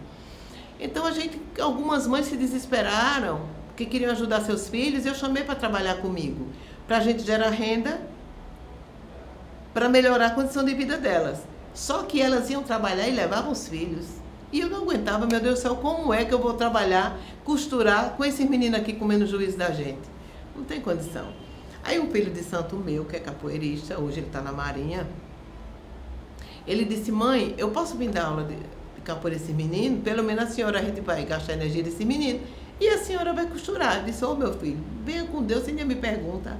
A senhora faz só um lanchinho pra gente, uma sopa. Aí a gente começou assim, chegava 5, 6, meu filho, você acredita que não foi 6 meses, nós estávamos com 150 jovens no projeto. Se agora a gente não tem perna para isso. Porque não só como ficaram as mulheres do terreiro, mas as domésticas, alguns pais que estavam no presídio, algumas mães, alguns ex-presidiárias, mulheres, e aí, algumas prostitutas. Eu digo, tinha os filhos em casa e ficava a mercê. Então a gente foi agregando no terreiro. E aí eu fui perdendo a casa, né? Quase perdi o marido. Mas graças a Deus o santo é tão bom que ele também entrou nessa vibe. E aí reclama um pouquinho, mas depois ele foi dar aula de música também. E aí o projeto foi crescendo, crescendo. E a gente costurando, sofremos várias enchentes, perdemos tudo, reconquistamos de novo. E depois comecei fazendo acarajé para juntar a costura. E do acarajé comecei a fazer almoço, comecei a pesquisar sobre a comida do santo. E aí daqui a pouco eu estava com um buffet fazendo festa com as mulheres, né? E fazia os pratos e as pessoas assinavam porque eu não podia assinar. Aí veio o desafio de entrar na faculdade porque eu precisava assinar o cardápio, né? E o INAE crescendo. Chegamos a ter uma creche com 60 crianças de 0 a 6 anos, mantida de doação. Tá? Grande contribuição dos nossos vendedores do mercado da produção que doavam legumes, verduras, alguns empresários amigos nossos, né? Como lá é um espaço de 100 metros quadrados, então tinha espaço para a gente crescer para todo lado. Ateliê de costura, salão de beleza, e foi nascendo com algumas parcerias e crescendo, crescendo. Hoje o INAE é coordenado pelo meu filho mais novo, né? Que é o Milton, que é percussionista. A banda de percussão está maravilhosa. E foi isso, o INAE nasceu da necessidade que nós tínhamos de acolher os nossos jovens, para não perder os nossos jovens para a violência. Hoje nós temos uma parceria com o Coletivo Coca-Cola. O Coletivo Coca-Cola, nós passamos 600 jovens ao ano, porque eles passam por vários cursos no laboratório de informática, como varejo, né? E outros cursos, eles passam, saem qualificados. As melhores notas, a própria Solara, que é a Coca-Cola, já emprega as melhores notas. Farmácia, supermercado, né? E hoje, fixo no INAE, a gente tem 70 jovens. A perda dos meninos é uma coisa que me fere muito, porque existe, infelizmente, algumas religiões eletrônicas que falam da fé de cós roteado, através de umas letras que eu não sei quem escreveu, que separa, cria um muro enorme, separando os filhos de Deus. E isso está fazendo com que muitos jovens se percam na vida. Tive alguns meninos que eu perdi, sim, pela violência, meninos maravilhosos que foram assassinados. A nossa Casa das Janaínas, que era uma casa de recuperação, que só cuidava de jovens mães usuárias, né, meninas grávidas, que teve vida curta, só tivemos 3 anos e meio com essa casa, porque não encontramos apoio.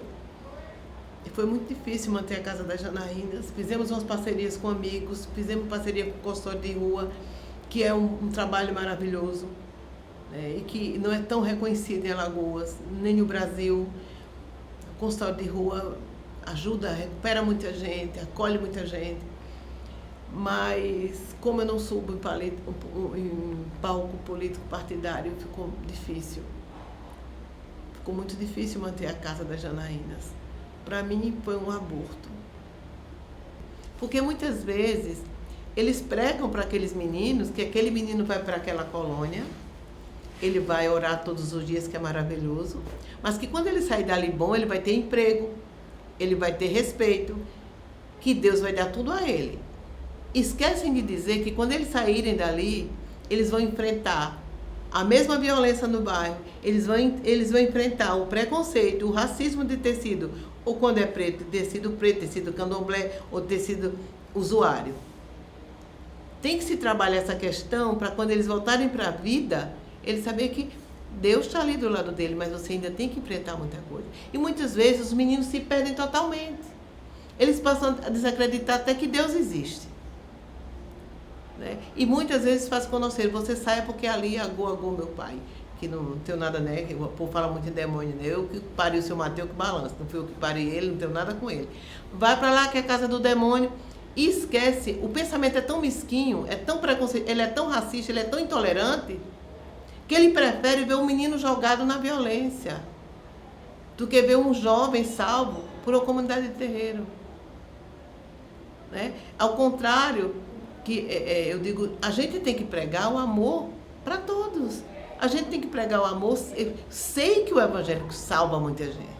Salva, gente. Ninguém é cego. Que a Igreja Católica, sim. Mas é o amor que que cura tudo. É o amor, esse respeito, principalmente, que tem que existir entre nós religiosos, entre as religiões, para que o mundo seja salvo da violência. Nós temos grande parcela de culpa quando a gente separa o branco do preto, o rico do pobre, o evangélico do candomblecista, o católico. Porque a gente se separa, Deus não criou religião nenhuma. Deus criou os 10 mandamentos, pediu que os filhos deles, para a gente se respeitar, a gente se amar. Deus não separou por cor, nem por classe social.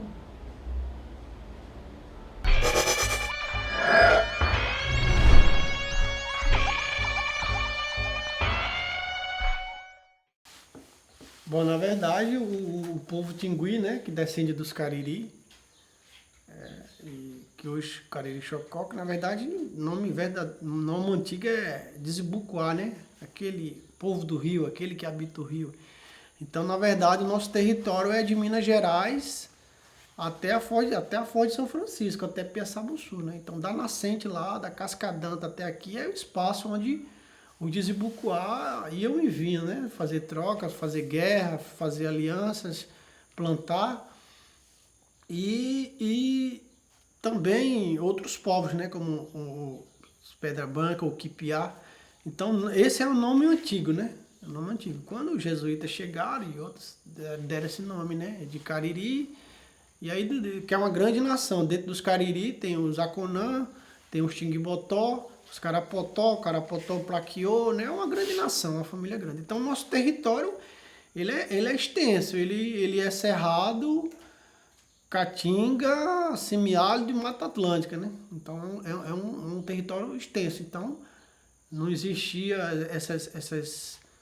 essas divisões de estado ou de fronteira, né? Então, nosso território é grande. A gente costuma dizer de onde o sol nasce, onde o sol se põe. É nosso território. A nossa articulação com os povos, os 12 povos de Alagoas, né? Do Sertão, de Chocó também, que é em Sergipe, e do Baixo São Francisco e Zona da Mata, que é o Zona Sul. Nós temos articulação para as lutas, né? Para defesa dos direitos.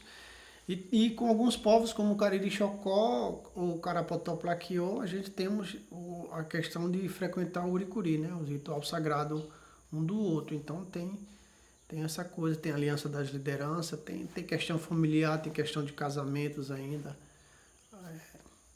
Os não índios são muito mal organizados, mas aqui nós sabemos cada lugar, cada canto, cada pessoa. Então temos conselho de saúde, temos conselho tribal, temos o pajé, tem uma pessoa que dá cura, tem uma pessoa que busca o remédio, tem uma pessoa que faz os mutirão de roça, tem um cara que organiza a associação, tem o outro do time de futebol, tem o outro que faz a previsão de como é que vai ser o inverno, se vai ter pouca... Enfim, tem toda uma questão aí embutida. Os povos indígenas já têm um histórico de luta. Os povos indígenas de qualquer região, né? De qualquer bioma, tem um histórico de luta, né? Isso sempre foi parte, o índio guerreiro sempre foi parte da cultura, né? Só que no passado, talvez guerra intertribais, né? Por território, por lugares de caça, pesca, isso era uma coisa bem normal, né? Com a presença do invasor, né? Depois da invasão do país, então se continuou a guerra, né? Se ficou 3 categorias de índio, né? O índio manso, que é aqueles que ficaram trabalhando, e com os padres lá, com os jesuítas, arrebanhado, e esses aí morria de qualquer forma, de varíola, de outras doenças e tal. Morreu, e tinha um índio, o arridio, que era aquele que caía no mato, deixava o território ou ia para outra aldeia, e tinha o hostil, né? Aquele que fez a guerra, né? O cara que aqui em Alagoas, né, lutou contra, inclusive, o Bispo Sardinha, que tem uma história mal contada até hoje, né? E era aquele que lutava, era o Caeté que lutou, era o Arridio Tupinambá que lutou, enfim. Aqueles que fizeram grande guerra, aquele que flechou o Grande de Sá, o Estácio de Sá, é aquele que andou o litoral dizendo que tanto português como inglês, como qualquer nação invasora, todos queriam a mesma coisa, né? O território, as mulheres, o minério, a exploração, né? Que desses aí, os potiguaros, os primeiros presos políticos, né? Inclusive até deportado do país para fora. Então, sempre houve essas guerras, né? Contra os bandeirantes, contra... Aqui especificamente em Alagoas também, sabemos que teve, né, uma grande guerra sobre a questão dos canaviais, né? Onde os paiaiás se juntavam com alguns cariris e chucurus e queimavam o canavial. E também na questão da ditadura também houve os enfrentamentos, né? O governo militar, né, fez cadeias, como nós temos em prisão, né? Deportou, prendia índio, ou fazia coisas como em algumas colocava capitão em algumas comunidades para disciplinar, ou cadeias para prender, né? Tem muita coisa aí da ditadura. Então, seja na monarquia, na ditadura, ou agora na democracia, né? Há a luta, né? A luta, né? A luta pelo território, por terra, a luta por direitos conquistados, né? Nenhum direito foi dado. Então, a liderança política, ela faz essa luta. Então, ela faz essa luta através do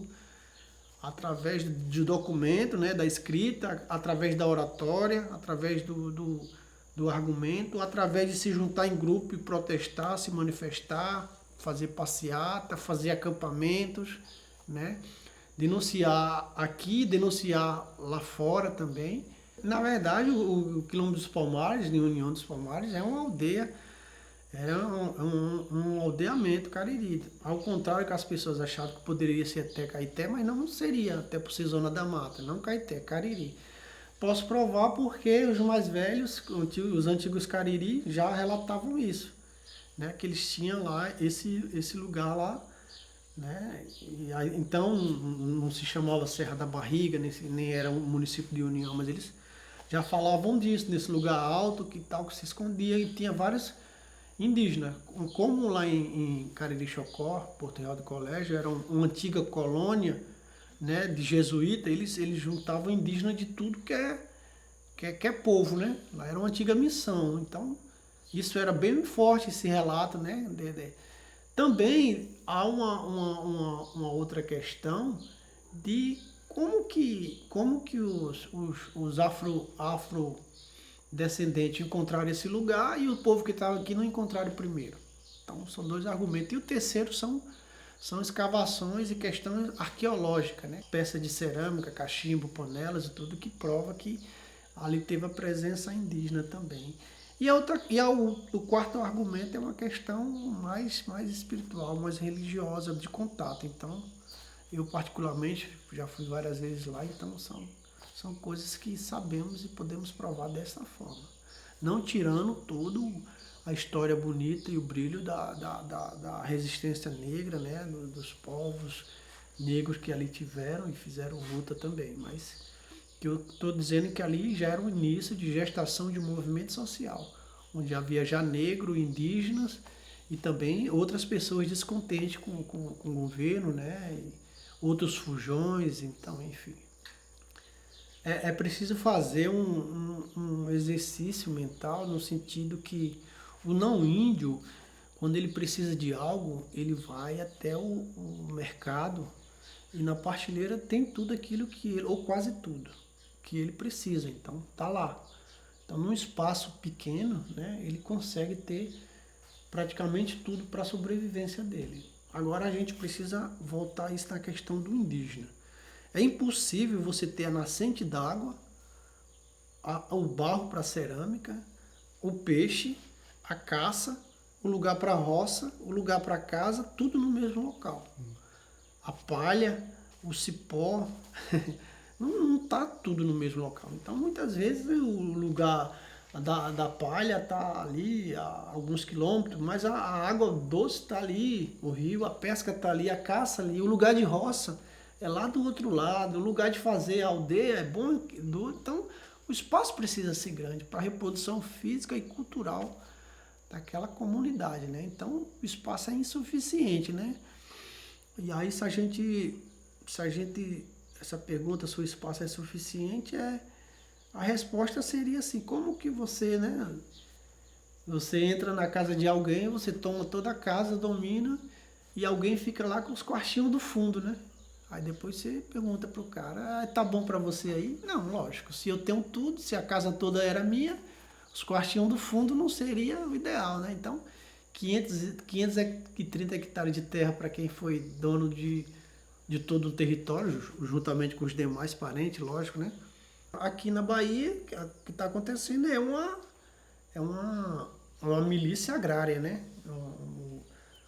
Os fazendeiros resolveram fazer, né, convocação para pessoas do município e até de outro estado. Então eles juntam as caminhonetes, pegam as munição, os seus rifles e vão fazer caça ao indígena, né? Então não mudou muita coisa do período colonial que a gente estava falando, né? Então isso é uma coisa bem presente, né? O agromilícia é uma coisa bem presente, né? Essas facções ou essas milícias de fazendeiro e essa coisa de matar, de estar armas, são amantes da violência, né? Adoradores de armas e tem a morte e a violência como algo do dia a dia. Para eles é bem tranquilo. Mas a gente até entende no sentido que é a mesma visão ou a mesma espiritualidade dos ancestrais deles que vieram, né?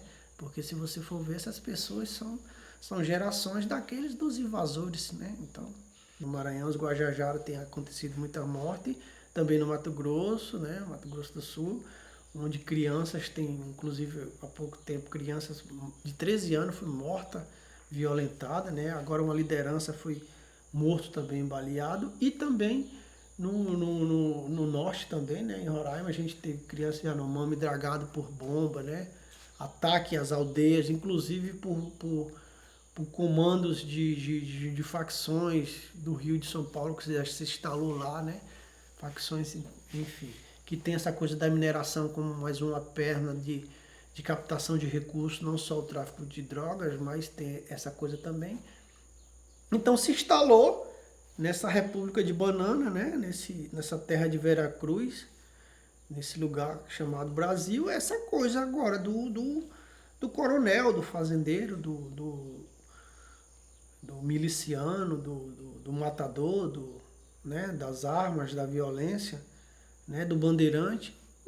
Essa coisa ressurgiu com toda a força, puxado por um governo que, na verdade, prega, né? Que acendeu isso, né? E essas pessoas que estavam no armário, né?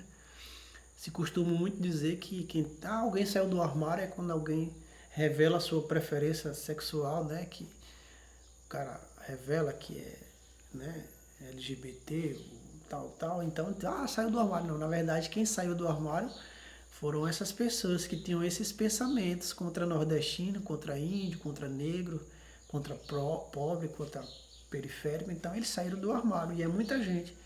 Então mostra uma doença na cabeça de uma sociedade, né? Dessa sociedade que ainda não se encontrou, ainda não tem a sua própria cultura, a sua própria espiritualidade, a sua própria... Ainda é colônia, né? Ainda é colônia, pelo menos na cabeça, né? E aí por que eu me sinto diferente? Não, porque eu tenho uma cultura própria, eu tenho uma dança própria, eu tenho uma língua própria, eu tenho uma culinária própria, eu tenho um território que é meu, eu tenho uma espiritualidade que é minha, não é importada, ela não veio de fora, eu não tenho divindades importadas. Então, a gente continua. E essas outras pessoas que têm tudo isso acabaram se perdendo, né? Então, em nome da família, em nome do cristianismo, tá tocando uma morte por todo canto aí, né? Quando você tem alguém que fala isso, e esse alguém representa, né? Um mandatário representa um poder, as pessoas se sentem à vontade. Vamos lembrar que as primeiras mortes foi um professor de capoeira lá da Bahia que morreu, né? E aí de lá para cá a gente tem uma sucessão de mortes de pessoas, né?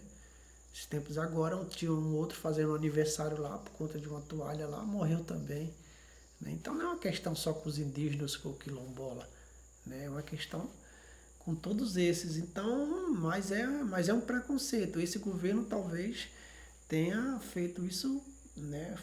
fluir mais, desabrochar, ouvir com mais intensidade. Mas o preconceito, a discriminação, o racismo é de todos os governos também.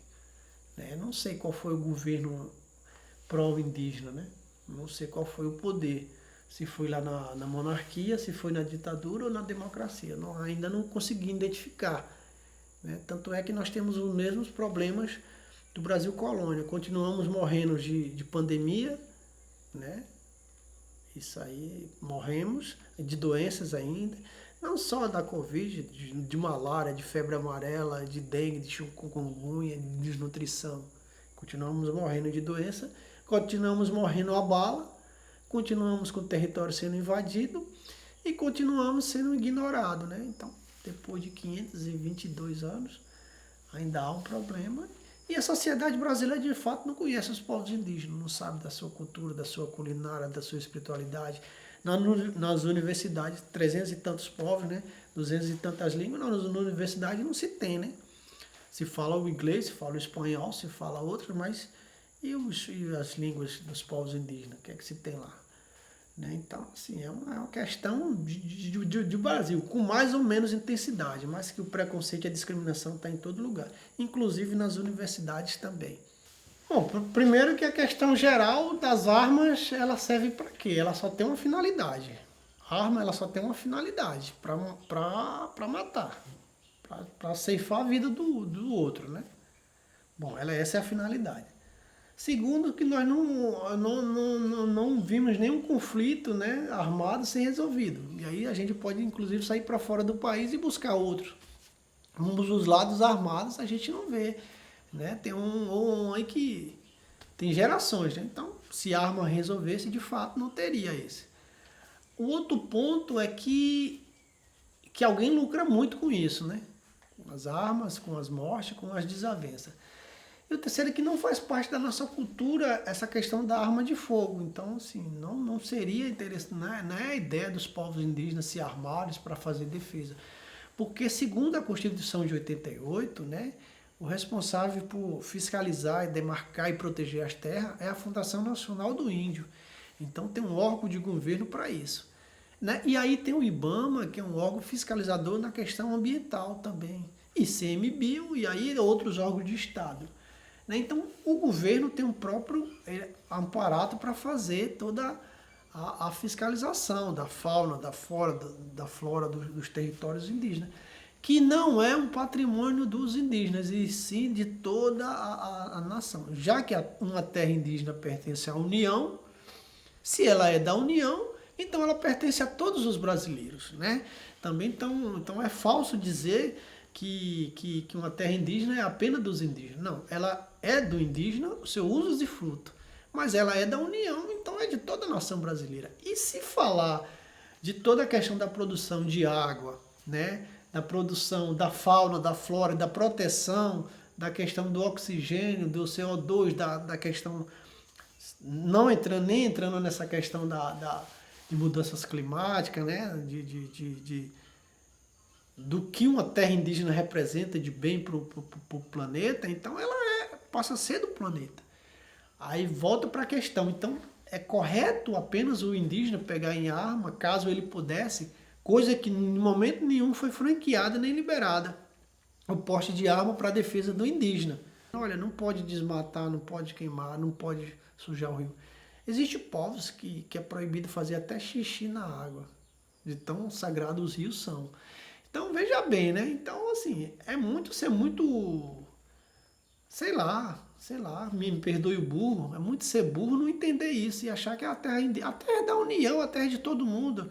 A terra é da liderança que está lá na beira do barranco pescando agora e do cara que está lá no Guarujá. É do mesmo jeito do cara que está no Jacarezinho, do cara que está em Nova York, na China. A terra é de pessoas que têm treinamento militar, paramilitar, né? Ex-militares, ex-bombeiro, ex-pessoas que tiveram ali na polícia, no exército, tal, com todo o treinamento, com manejo, e que muitos faz parte desse movimento, né, de traficantes que acostumados nos grandes centros e agora migraram.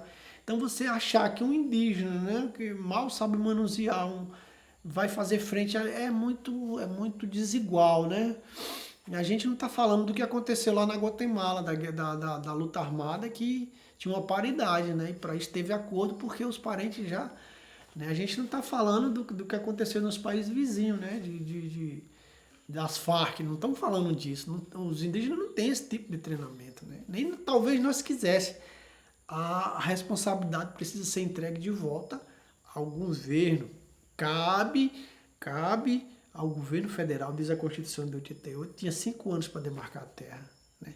231, 23, a Convenção 69 diz, os tratados internacionais diz isso. Cabe ao governo respeitar a prática daqueles povos, a forma de organização daqueles povos, demarcar seu território. Se o indígena onde ele estiver, é um espaço dele, não importa se é no Rio, no São Paulo, onde ele tiver é um espaço dele, né? O invasor é o outro. Essa é uma questão que precisa ficar muito clara, porque se trocou o papel. Hoje o indígena é invasor, né? E o invasor passou a ser o injustiçado, o proprietário, o dono, né? Então é complicado, essa história precisa ser contada de novo. E a universidade não faz esse papel, né? Ou se faz de uma forma tímida, né? E aí, para não ser injusto, há pessoas. Pessoas são pessoas que estão ali ou acolá, que pode desempenhar esse papel, ou é mais, né? Então, estou falando de pessoas, mas estou falando como regra, a academia, ela está devendo, né? Então, tem alguns séculos aí que ela está devendo. Então, para mim, como eu tenho uma ideia que você está do meu lado, está contra mim, então eu tenho uma academia como formadora de pessoas para o mercado de trabalho, pessoas essas que depois vão continuar me discriminando, me matando, querendo tomar minha terra, desvalorizar, querendo, né, negar a minha história. Então, para mim, não vejo muita coisa, não sei o que significa muito ou o que pode contribuir.